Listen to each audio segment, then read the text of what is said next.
สาธุสบายดีพี่น้องเพื่อนเฟซแล้วก็เพื่อน YouTube ทุกคนเนาะมื้อนี้เพิ่นว่าสิไปอันกราบย่าปูเพิ่นอยู่น่ะคำชะโนดก็มานำแท็กซี่ใจดีเพิ่นละว่าโอ้ยบ่เคยอันมาวัดเพิ่นว่าวัดศิริพรเพิ่นสร้างได้ว่าซั่นนี่มาเห็นตัวจริงแล้วเด้อนี่แหละตัวจริงสวัสดีค่ะสบายดีนี่ล่ะคนดังๆทั่วโลกมาเห็นตัวจริงแล้ววันนี้นี่ก็บ่เคยเห็นดอกจะขาดลอยคันผู้ใดบ่เคยมาก็มาแวะมาเฮ็ดบุญทำบุญนำกันเอาทำบุญนำเพิ่นเนาะเป็นกุศลคนละชุดใหญ่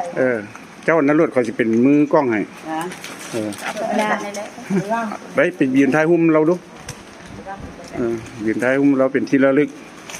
ไปตกประเทศใดก็ขอให้เจริญรุ่งเรือง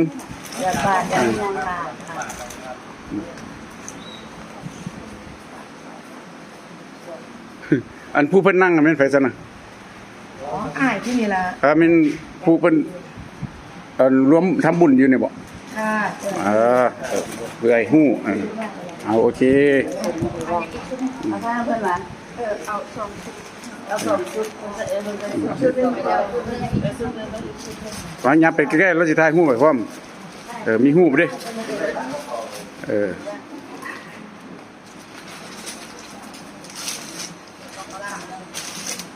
ทั้งถ่ายรูปทั้งเฟซทั้งนี่1 2 3บัดนี้สิเอาน้ำ